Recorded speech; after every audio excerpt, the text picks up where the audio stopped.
Hello, Gravitrons. I'm more gravity. Let's play chess.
Okay, let's let the computer calculate these reviews.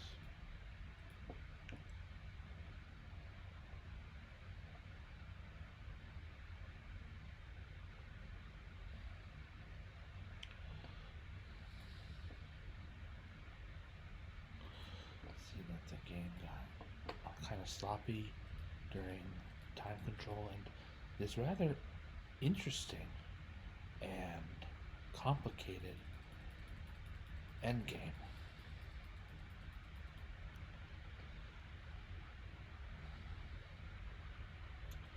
Let's see what happens.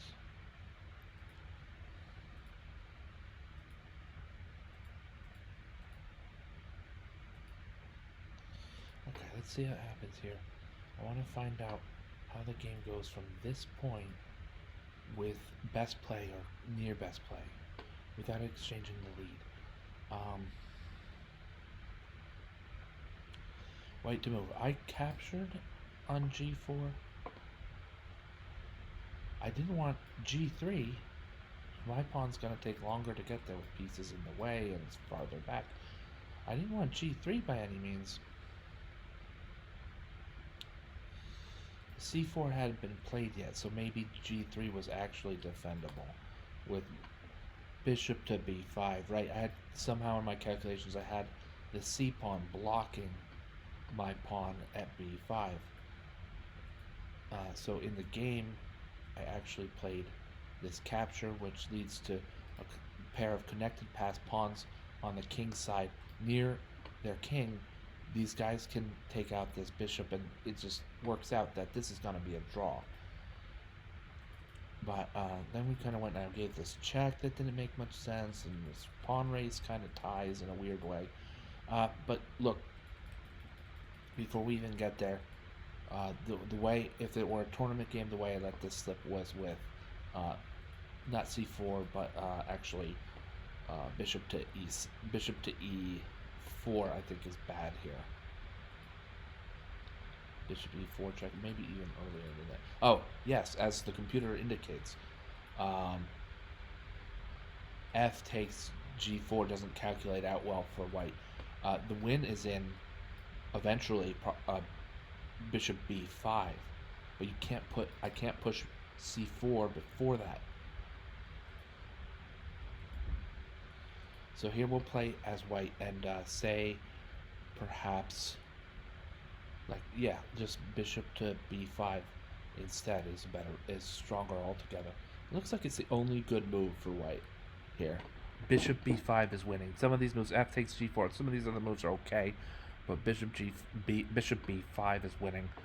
And this is, oh, we'll do this. Move. We're actually going to play this. Practice against computer. White to move. We'll play bishop b5.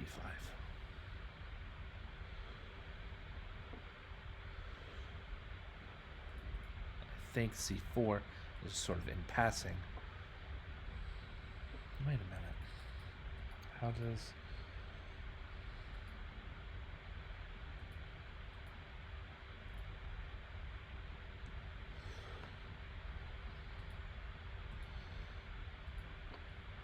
Okay, let's let that sit. I gotta go. I'll be back in a minute or two.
Okay. So the key was king to d7, I guess. Let's take a look at that, given what the options are at that moment.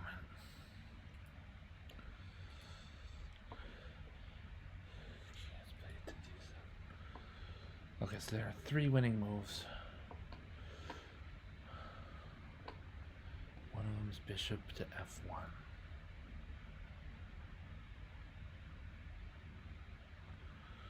I like that one better. This one makes a lot of sense to me. Let's play that one. We'll play this bishop to f1. We're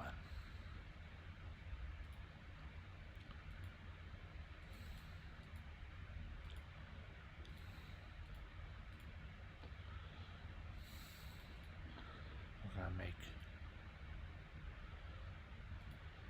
black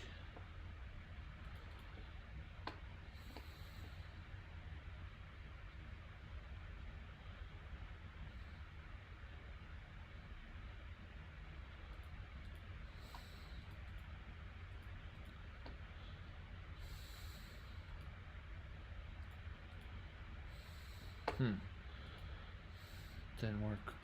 I must have messed something up.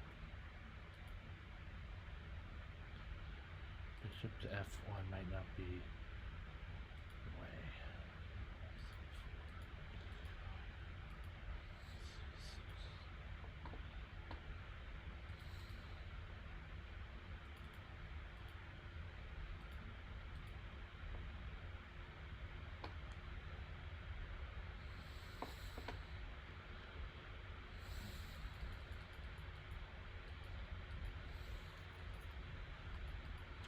Alright, so bishop to f1 might be faulty. As the computer suggested via hint, king to d7. And I think king can play to e6. We're going to get white's king involved in this game on the defensive end of things here.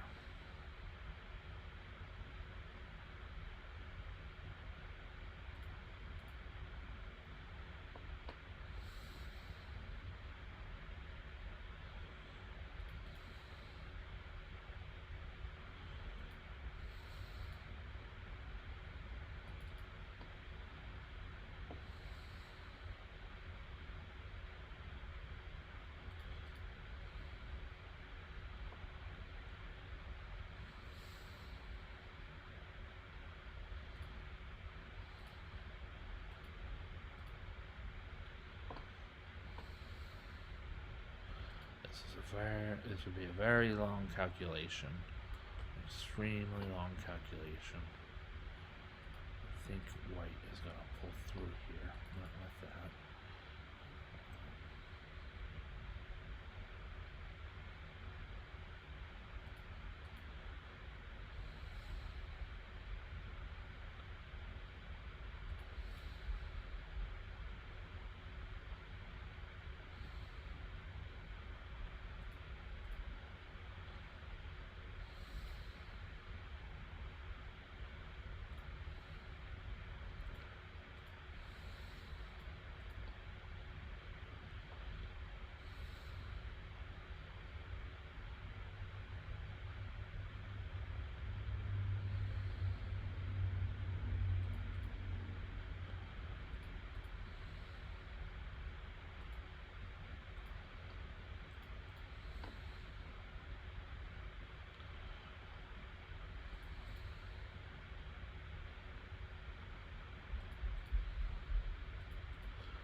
We can see the win.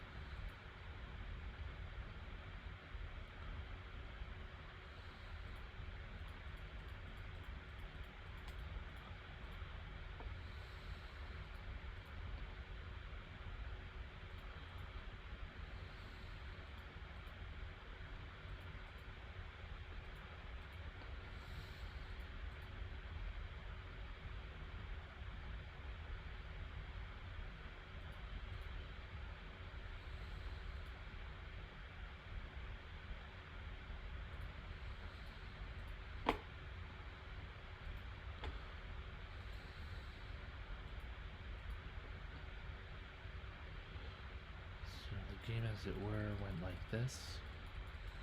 A rather sloppy end. Hard to, in time pressure, calculate queens and pawns endgames. They are notoriously complicated or complex or both.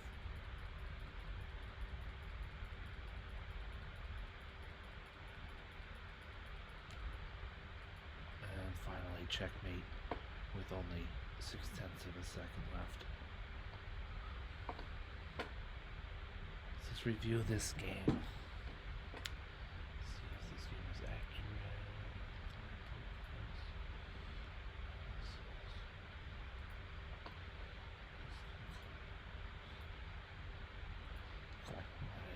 Calculate.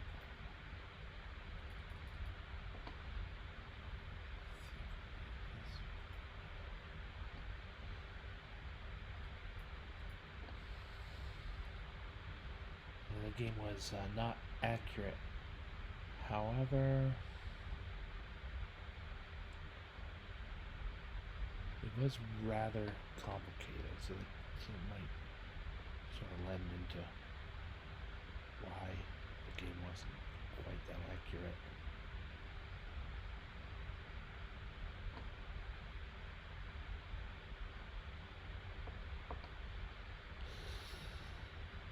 Alright.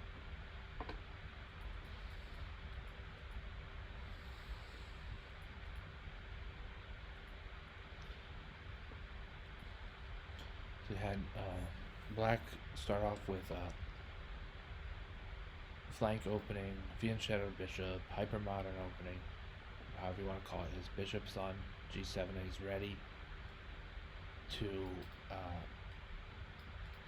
castle kingside. White took the more traditional, more romantic, more classical approach of influencing the center by occupying the center with pawns and controlling key squares with pieces, especially minor pieces. I wanted to play e5 early here because I thought it could help stymie the scope of black's g7 bishop. c6 is a great move to help strengthen black's center, and is also perhaps a bit too slow. Bishop g5. Did white miss an opportunity here? It seems like knight e4 was a better move. And then springboard over to d6, where white's knight has a fine outpost.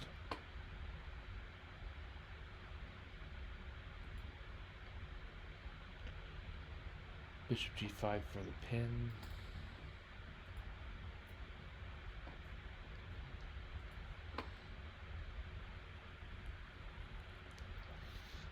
h4 is the right way to get a pawn storm rolling. Why can white afford a pawn storm here? Initiating a pawn storm here with white to move. Why is h4 the best move?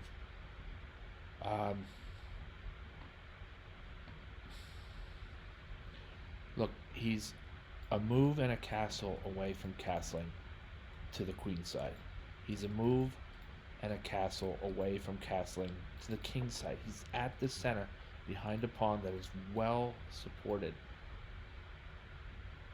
And for that reason, it's d6 made sense. But the king has safety by way of mobility. It's really what it comes down to. I can castle kingside, I can castle queenside, I can stay right here in the middle, in the center, and put my bishop on e2, where he's protected by my queen, protected by my knight, and protected by me. All the while, even to get onto that file where the bishop would be pinned or whatever, you still have to go through some issues with the e5 pawn being supported by the d4 pawn. White's king is safe here. Not in the long term, right? Okay. But in the short to medium term, White's king is safe. So it's time to start a pawn storm.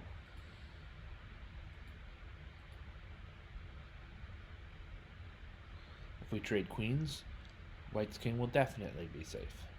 And so uh, I agree with Torch 4 here that queen takes d1 check, rook takes d1 kind of leaves White with a better board than otherwise. I mean, the queens are gone, I get that.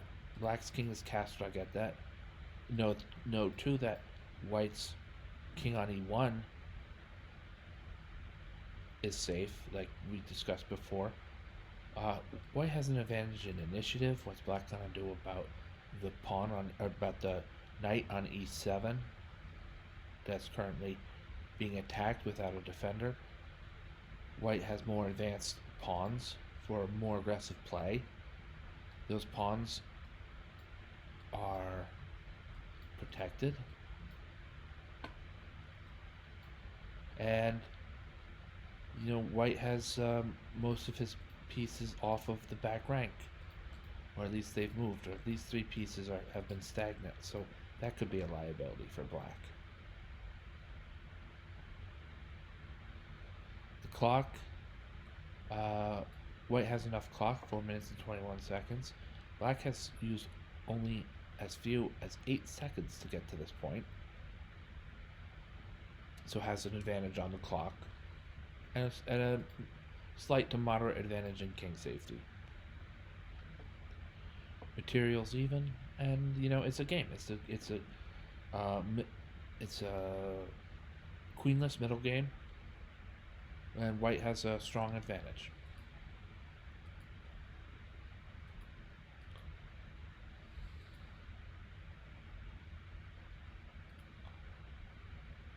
So the computer didn't like that.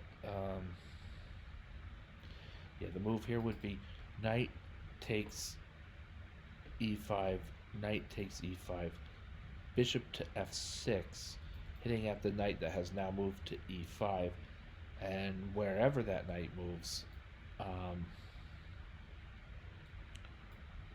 maybe the bishop then immediately comes to g7, but we've got a knight on Black's got a knight on f5 that can nullify that move.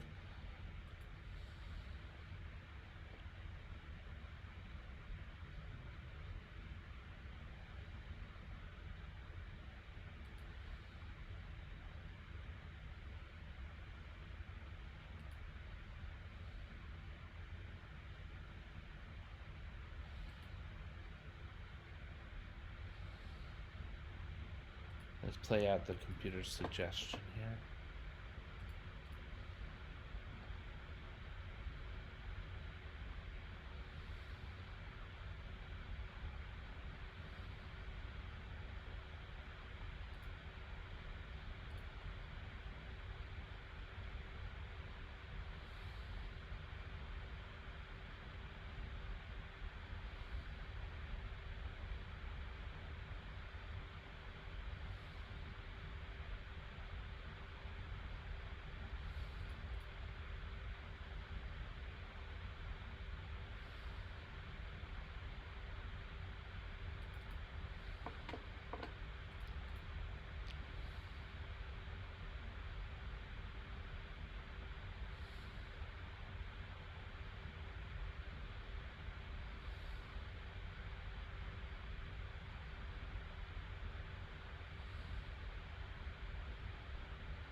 So this is a complicated middle game where I'm about bishop ahead of the engine on maximum, or the computer on maximum.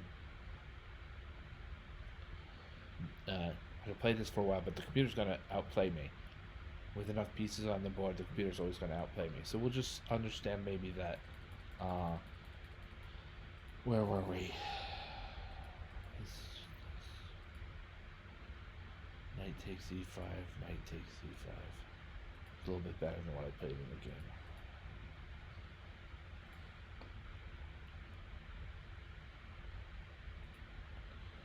Instead I played rook takes d7, and my opponent has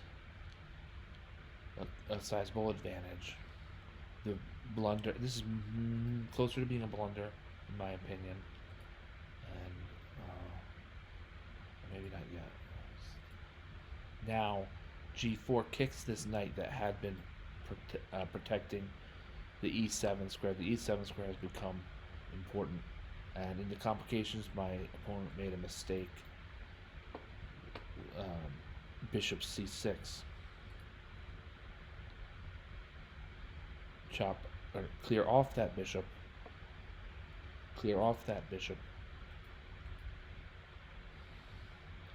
And now material is even. White might have a slight advantage based on the grip he has over black's king.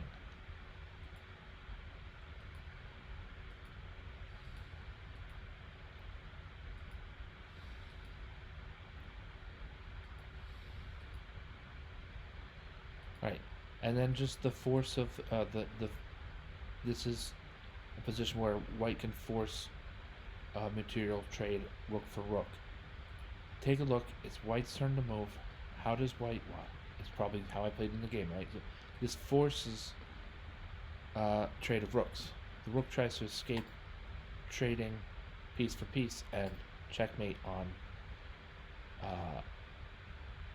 d8, or if rook to e6, the rook has to intervene like this to avoid checkmate. Then it's checkmate. This time on e8, the rook can't go horizontally because of his own piece, and so wherever the rook goes on this file is either going to lose the rook or trade it off for the d1 rook. Best move here, rook takes d1. Best move here, king takes d1. And the endgame ensues, which we saw earlier. I kind of botched in real life, but here it is played out. We'll go back to pretty much the rook trade and let this play out.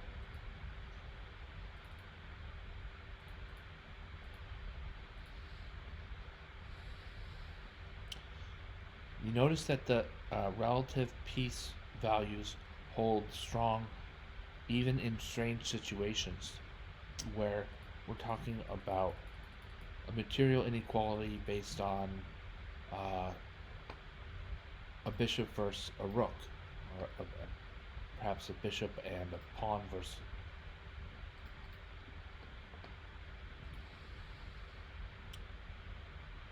Black has more pawns. On the other hand, white has the only long-range piece. So, despite that, the relative piece value, and these are not imbued into the rules of chess, with one exception. The relative piece values are not imbued into the rules of chess, yet as a rule of thumb, they're pretty darn good. We'll go over them real quick here.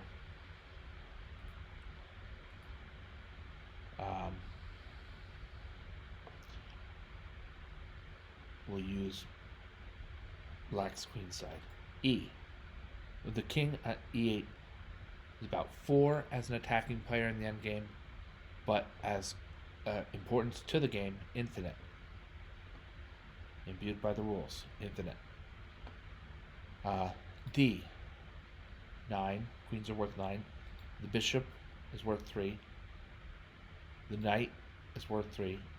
The rook is worth 5, and the pawn is worth 1. I'll go through that now because I don't think I've only mentioned that I think once before. On air, that is.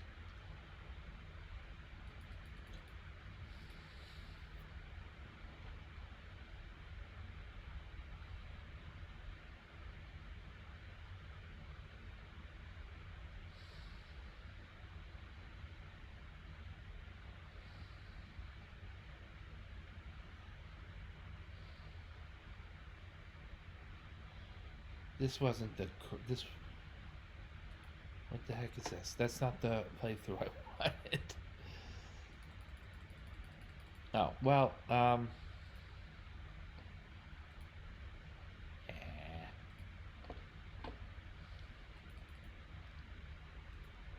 Oh, this is the playthrough I wanted.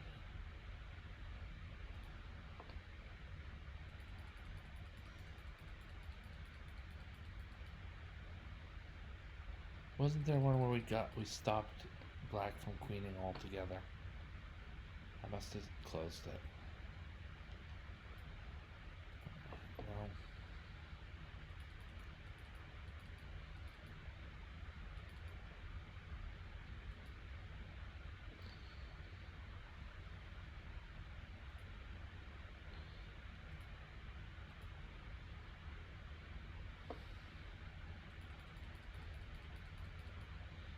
let's do this. Let's play this game out instead.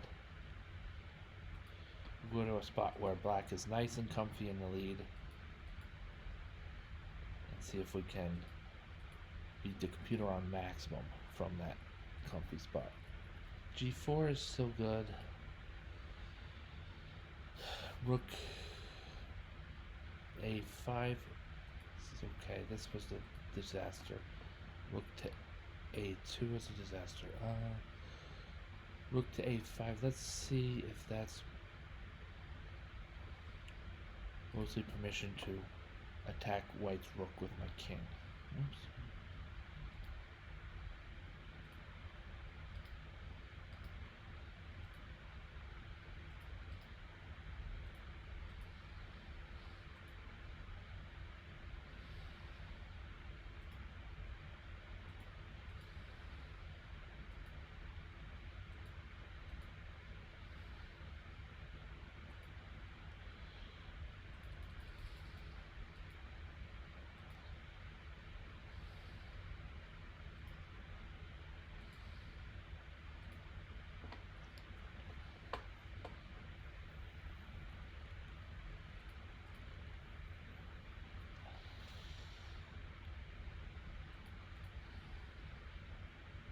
Oh, well, hey.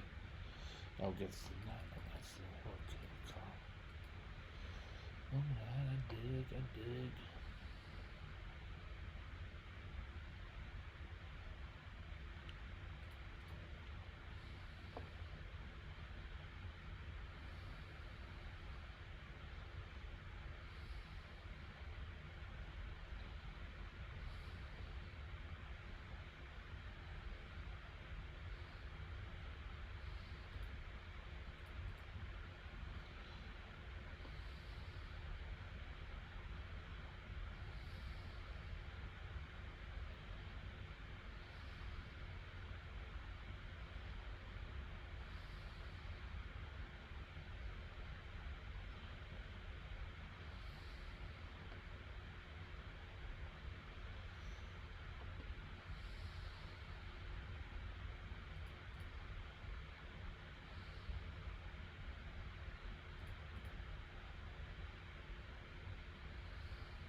Hmm.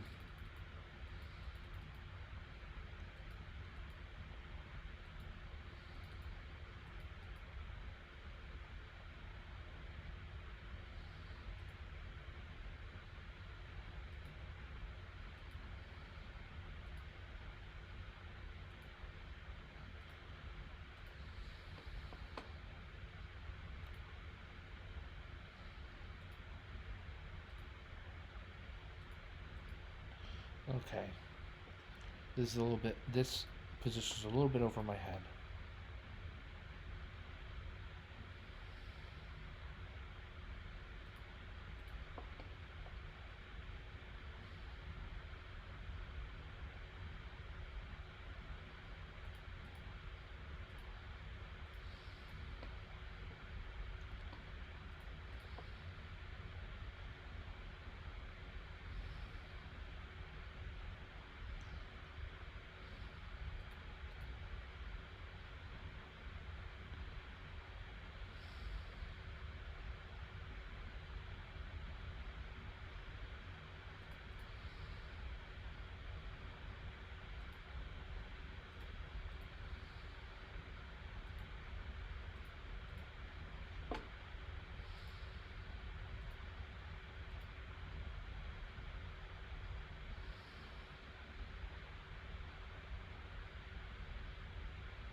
All right.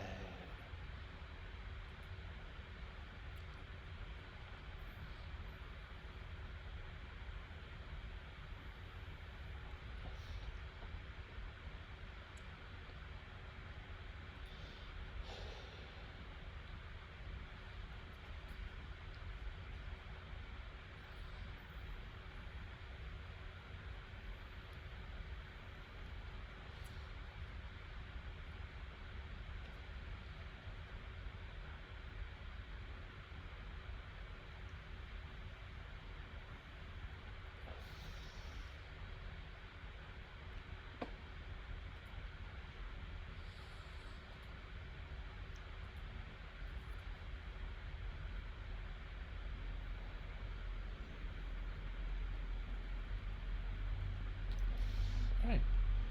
So black won that game. Um, or could have won that game. This is the game played out as it were, as it was, I guess.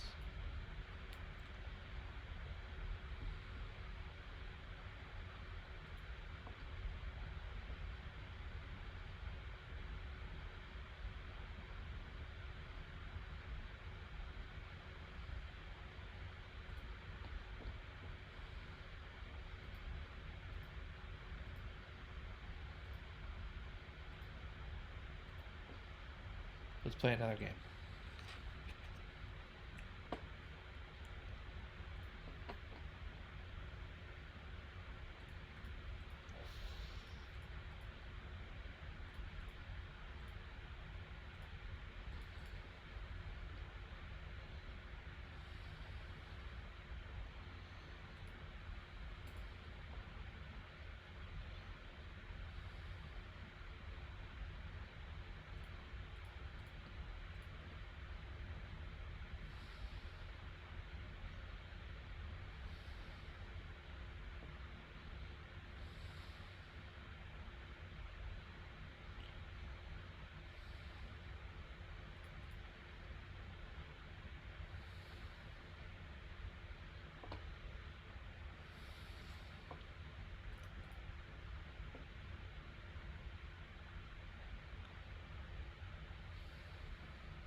Alright.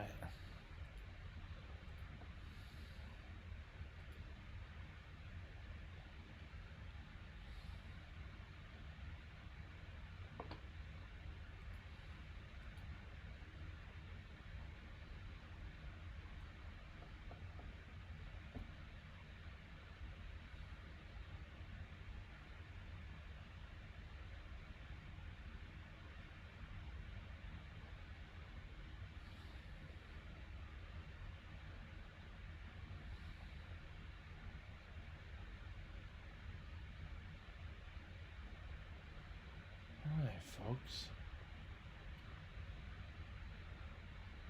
A nice and accurate game. Let's reveal.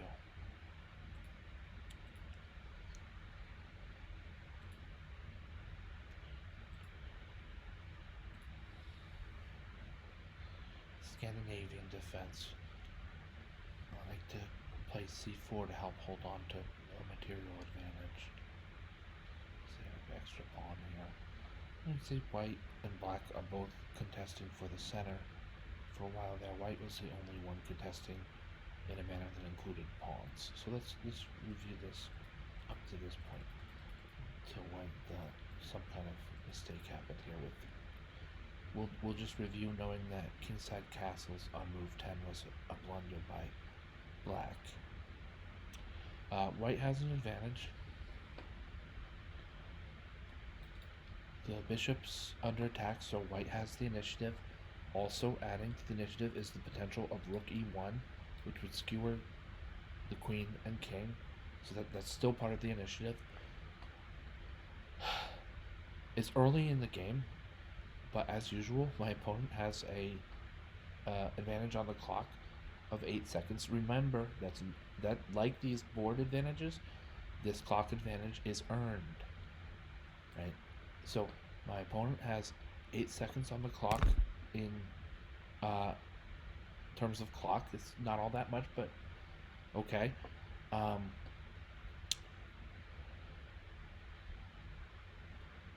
You know, white's king is safe, but black's king is about to be safe. Some would say white's king is safe, but black's king is safer because black can castle to either side. He's in the middle. Kingside castle looks like it makes a lot of sense, but queenside castle isn't all that out of the question either. So black has an advantage in king safety. White has, this is a game that it doesn't really make much sense to talk about space. Maybe white has a slight advantage.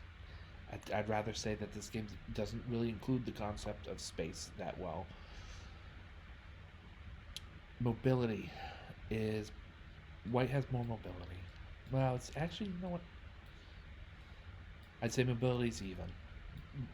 Both sides have active, well-placed, well-positioned, wonderful chess pieces for a dynamic and fun chess game to ensue.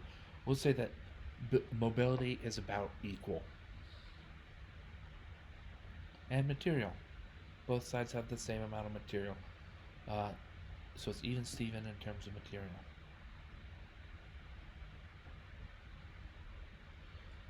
Clock, initiative, safety, space, material, and mobility.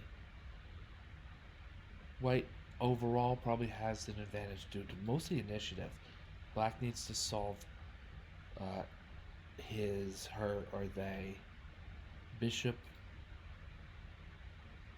being attacked by my pawn at b2. The pawn's defended. So this has to be solved. This bishop on c3 has to be solved, and the e file. If I'm gonna go rook, if I'm gonna play rook to e1, that's a serious strike against black, and in a way that takes advantage of initiative for white. And this is all even as it is black's turn to move. So I'd say initiative is not all that often the main force in a game, but here it is. This is how maybe the game. I don't know if the game will prove this later on. In fact, I think not. But for right now, this board is about white's advantage in initiative. And kingside castle shows that off. We just capture on c3. We want to look at better options for black. Bishop a4, so simply retreating was fine because the dark squared bishop, at least for the moment, is in control of the e1 square. And it might feel better to know that that was the only good move for black on move 10. Bishop a5 was the best move, and by a long shot. And now white is ahead a full piece. We'll let this play.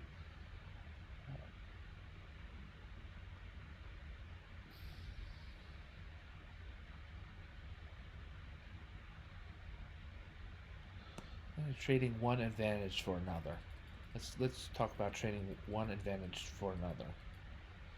We capture the bishop, and then black strikes out against white's long-range piece, the bishop at c4. Bishop to b5 could be seen as a provocative move. Black played to try to capture or subdue this bishop.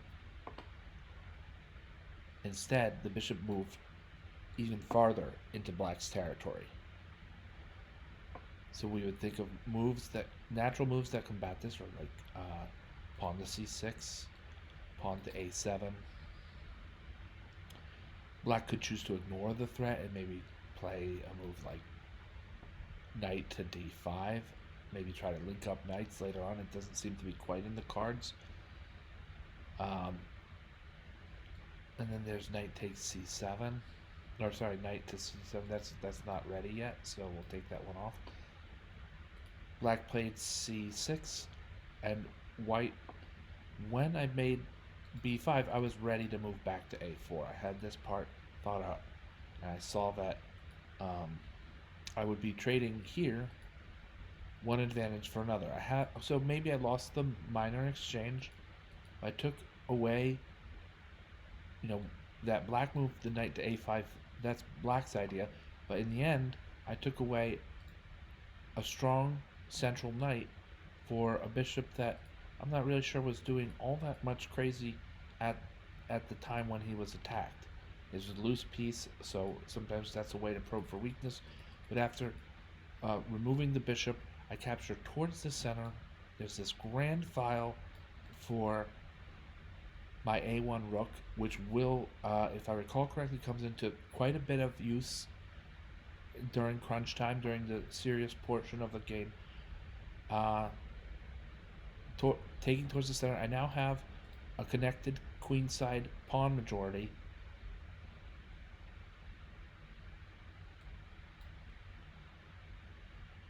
Now my bishop's going to be active any moment now. He has a number of squares that make sense. A3 is tempting because of the potential for some kind of skewer, though I think I might have overplayed that hand in the game. But for right now, I traded this advantage of having the advantage of the minor exchange for these other advantages. None of them are all that big of a deal, but count them. Clear file or half open file for my a1 rook, a queenside pawn majority.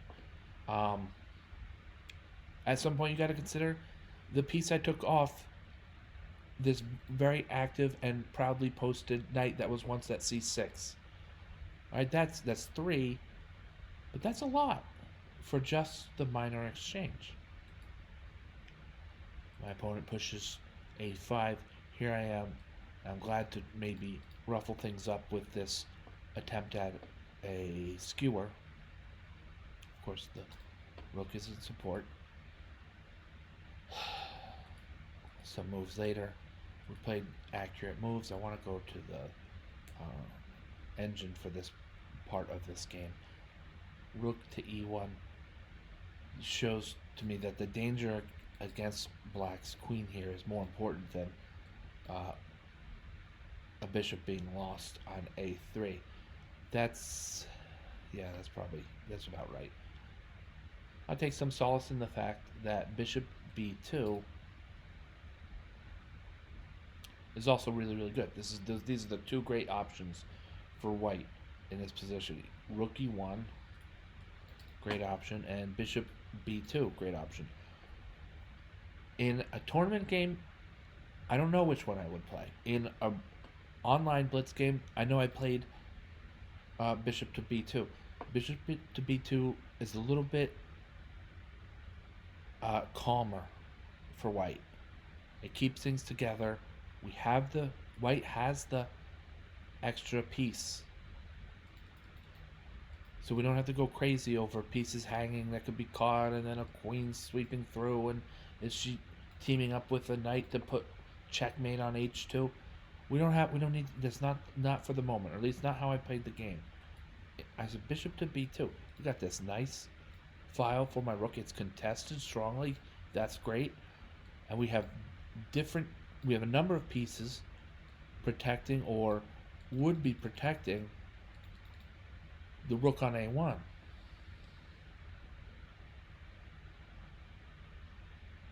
It's a little bit, it's a little bit more chill this way. Bishop to b2 is just a bit more chill.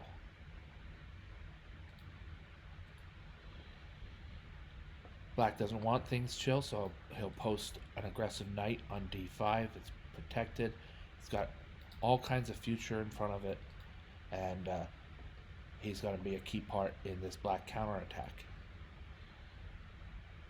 Rook to e1, like I said, it's a bit chill. Just tempting maybe the queen to find a square, and who knows, maybe she'll blunder to a bad square or be off of the intended lines that my opponent had calculated. If she goes to d7, she could go to d7 and then be met with the move knight to e5, attacking the queen. I think this is close to what happened.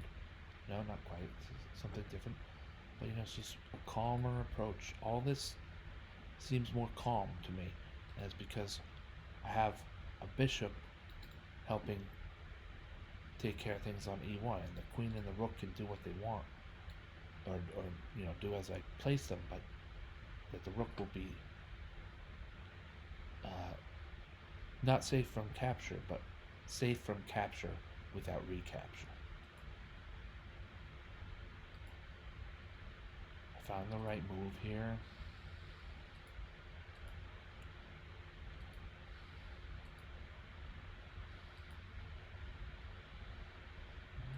Some of this is sharp. I need to use the word sharp. Some of this is not, I wouldn't say this is quite sharp quite yet. I think it gets sharp. It's at least not entirely straightforward.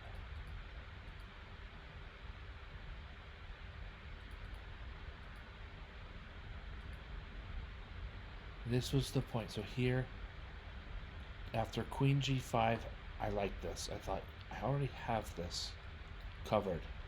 The checkmating threat on g3 is covered. Loosely for the time, but covered. I thought, I'll dump this rook and now place bishop to c1, putting a lot of pressure on the pinned knight at f4. This could go poorly for black. In fact, it may pretty much be in the cards already, as long as white plays accurately. Rook to a1 was a good try. I moved my king over. I think king f1 is definitely the right move.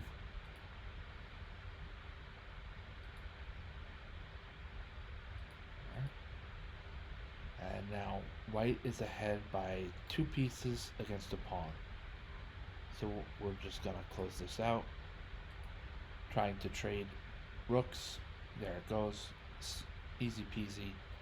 This move was silly. Let's go back. Look, let's take note. On move number 32, white plays knight e5, which is okay, it's a fine move. Let's see. I'm betting I can clear this out a lot quicker. Practice versus computer. I can clear this game. I can finish this game a lot quicker if I play bishop takes b4 check.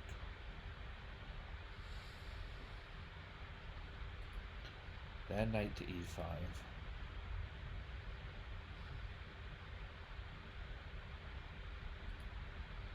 Secure our most advanced pawn.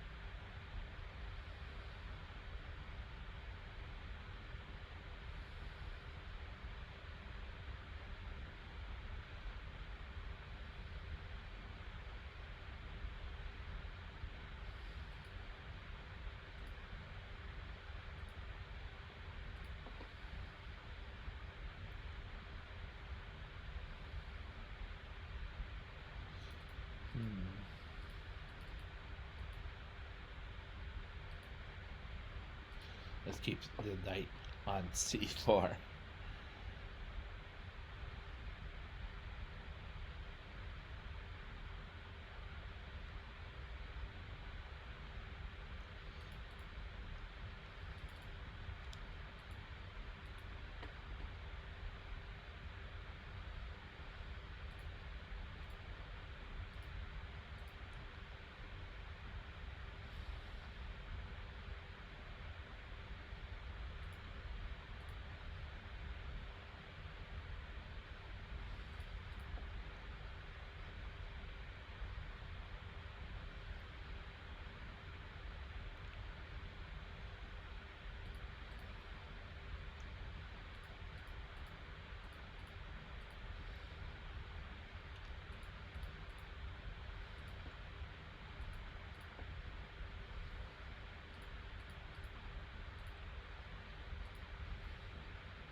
Okay. That's 59. What was the other one? 63. See? 4 moves quicker. 4 moves quicker for white to do that.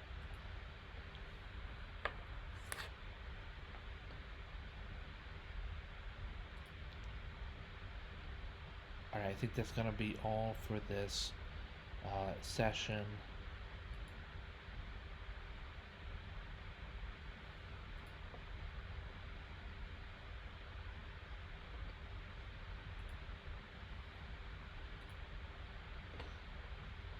Like I said, this is a great game. I like the way this is. Oh yeah, this is how the game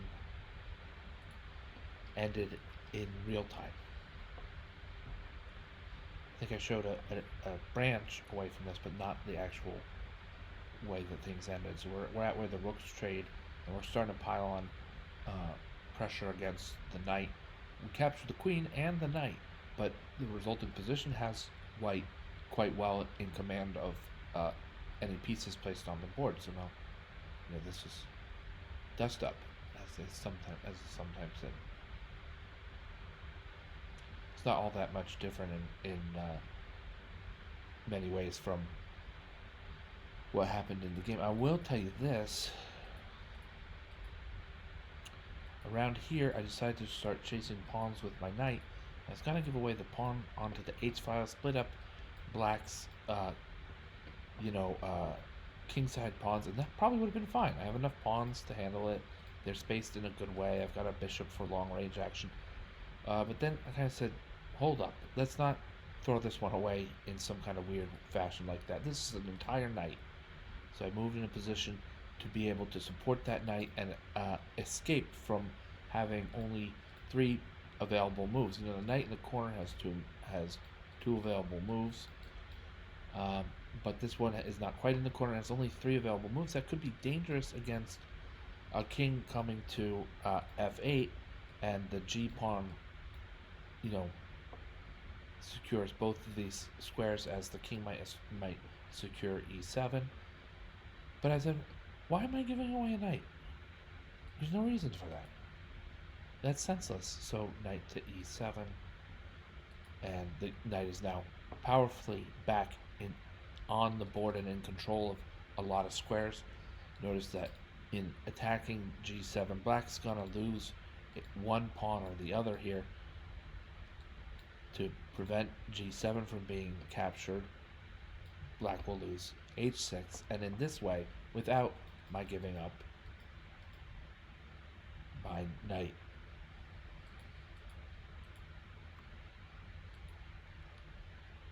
finally said yes. So with h6 gone, it's worthy to give up the knight for f7.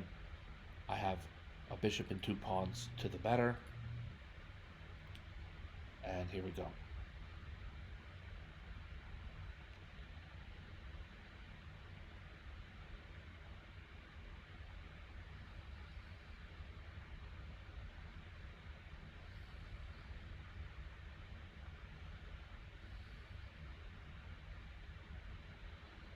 Queen comes in.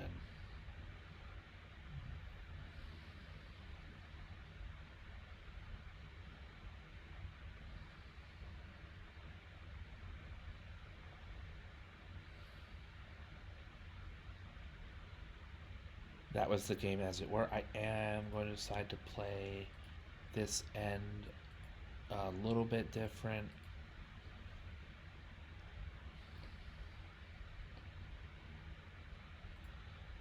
I want to see how the practice against computer would be in terms of accuracy if I end the game in a shorter number of moves than just marching a full pawn down the road. I think queen a7. We're gonna put our bishop on d6 or on d6, and then queen to c7 will be checkmate. So that's gonna be it for today, folks. Once this calculates, we'll see what kind of accuracy the game had, and then I'm gonna sign off. I think probably for the day. I won't be back online today.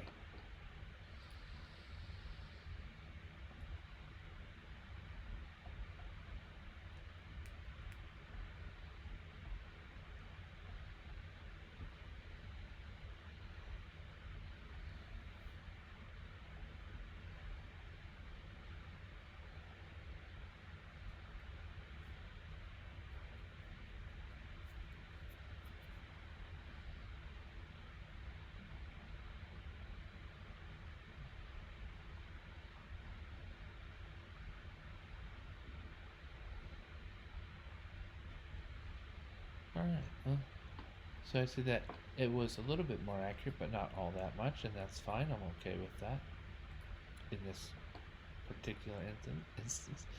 89 and 82.7, 89.8 and 82.6, pretty much very close to being just both accurate games, even with the original containing some endgame blunders. This is not the one that contained that, but what am I thinking of here?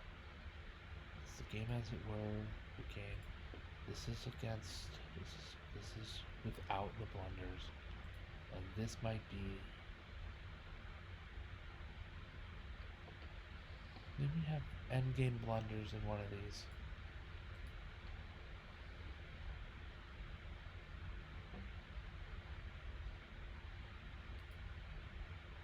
Right, in the original. Okay.